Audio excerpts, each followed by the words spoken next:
So this is day three of building in public. A couple of days ago, I posted on LinkedIn that I would be building this app, web app called Senegal Startups, and basically the objective of the app is to centralize the entire startup ecosystem in Senegal, right? So it contains a list of startups, who their founders are, who the investors are, no matter the funding they've raised, also jobs, events in the whole startup ecosystem, also as well as funding opportunities, list of incubators, information about them. So the idea is to really bring this all together, right? So yesterday, one of the things that I did, well, first let me explain. So I'm using my tech stack is what. So I'm using Django and with Docker, Postgres SQL, and my front end is mostly HTML, CSS, and vanilla JavaScript. I really started staying away from React, all these front end libraries a while. I mean, maybe a year, a couple of years ago. They're cool, right? But for me, like all the packages that come with that is just too much. I kind of like to write my very simple, especially when it's very simple, like JavaScript, vanilla JavaScript, and yeah. So that's the tech stack, and I'm also using Cloud AI to help me build some of those features a lot faster now. Uh, 2 days ago, when I first posted, when I first actually deployed the app, everything that I deployed then was actually code that I written myself. I didn't use AI to write them. And so that pretty much the whole app working with the user management and the list of all the startups and all of that. Now, well, like yesterday, today, I've kind of started using Claude to help me build some of the features a lot faster. So I'm testing Claude right now to see how it works, to see like how far I can go with it, right?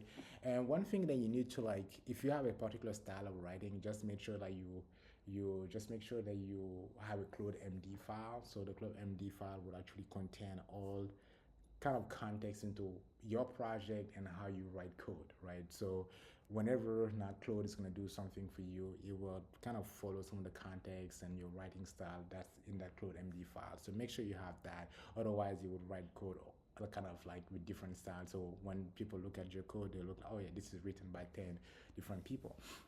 So what I'm gonna do today, what I've done, yesterday what I did was to translate, make the app multilingual, and do some little like UI improvements.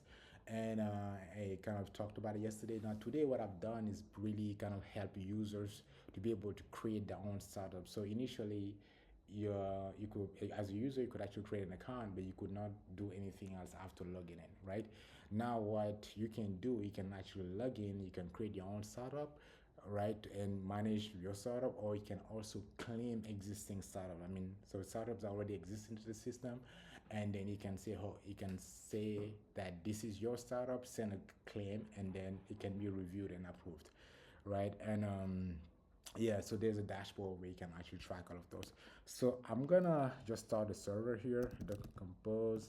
I'm using Docker for this if I've not said it already. Docker Compose up, build. I don't actually feel like I need to build anything, but yeah, it's fine. It's not gonna build anything. So the server kind of started, and so I'm gonna actually come here and try to see the app.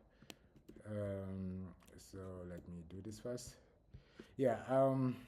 Yes, I probably need to make sure this doesn't keep running. So right now there's no data, so it's counting negative data right now.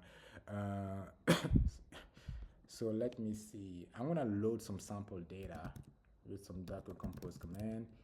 Um, yeah, Docker Compose exec backend, manage that by setup data. So I've kind of written a script that allows me to actually load data, some samples, some fixtures in the app. So now if I come here, I refresh the app, and then you see all this data loaded. You can see information about the startup. Now, good. Like I said yesterday, I made it multilingual, so you can actually change from English to French. Right now, so I'm going to show you what I've done today, right? So what I'm going to do, I'm going to actually just log in, and I already loaded like particular user, So I'm logged in now. Now I have this new feature here called Tableau de Bord, which is a dashboard, and I have my startup, my demand, like my startups, my domains, my claims. Sorry. So if I come here to my dashboard, I can actually follow a lot of things here, like the claim that I've sent, whether they've been approved or not. Some quick actions. I can create a startup. I can claim one. I can modify my profile. I can check out the jobs on the platform. I can also create startups here. So I can create a startup. So basically, I can come here. I have this form that allows me to create it. So let me create one called Startup A. Right. I'm gonna take some sample text here. Um, and I like to add as a description. And I say that it's found in 2022. It's a HR tech app. It's active. The car Senegal and the website is here. And I can add a logo as well and do that. And I can add it. I'm not gonna add the rest of the information, right? So I can create a startup. So this take me to the list of my startups here. So I can actually view this startup. I can update it, the information, right?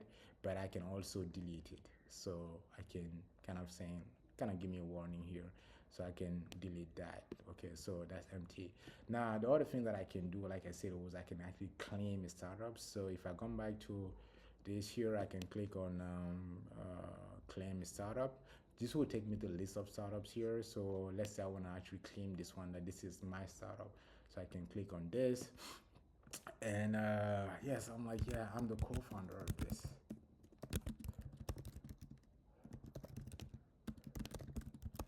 Okay. So there's gonna be some kind of verification that needs to be done, right, by the admin. Just make sure the information you added there kind of go. So I'm using Django here, so I'm gonna use the default Django admin. Sorry, I'm gonna actually go to slash admin. Do not try to. This path would not work in production, by the way. So don't bother trying to hack it. So I will come here like so demand the verification. It's like that. So Fata school is here. So what I'm gonna do, I'm gonna select this, and then I would say approve selected claims. So I think I'm gonna create a UI afterward for the admin to be able to do this without going through the Django admin. But for now, like so, this is now approved. Now, if I come here and I refresh this page, then you see that automatically now it's like I have this option here, right? And if I also come back to my dashboard, you will see that okay, I had a like request that I was approved, and then you can actually see all my claims here. I can see all my claims. This one has been approved, right? So I can track those. So this is a really cool place to do. So that's what I've done today, and I've also set up like so right now you can create an account. Anyone can create an account on the one on the server, but I've not set up the email yet to actually send email because I just actually did the integration with email trap a few minutes ago. So I think it needs there's still a need for some time before it actually start working. So probably if you want to test this maybe tomorrow, you know, but not now. Otherwise, you will not receive the validation, the account validation email. Yeah, so this is what I've done, and that's pretty cool. So I think tomorrow what I'm gonna try to do, I'm not sure yet, but so there's still some of the translation that need to be finalized. So if I move this to English, you will see that some of the stuff are in English, but some of the stuff are still in French. That means I need to finalize this, and yeah, but I feel like this is pretty cool for now. And let me see. But if you have any idea of any additional feature that I could add, that I should add, just let me know. But yeah, I think we kind of go in the right direction. I probably would. I really want to centralize everything, so I don't want people to go anywhere else. So maybe even communication between members, maybe startups being able to, find potential investors or communicating internally. So those are things that I will add later on. So that's it. Let me know what you think, and thanks for your time.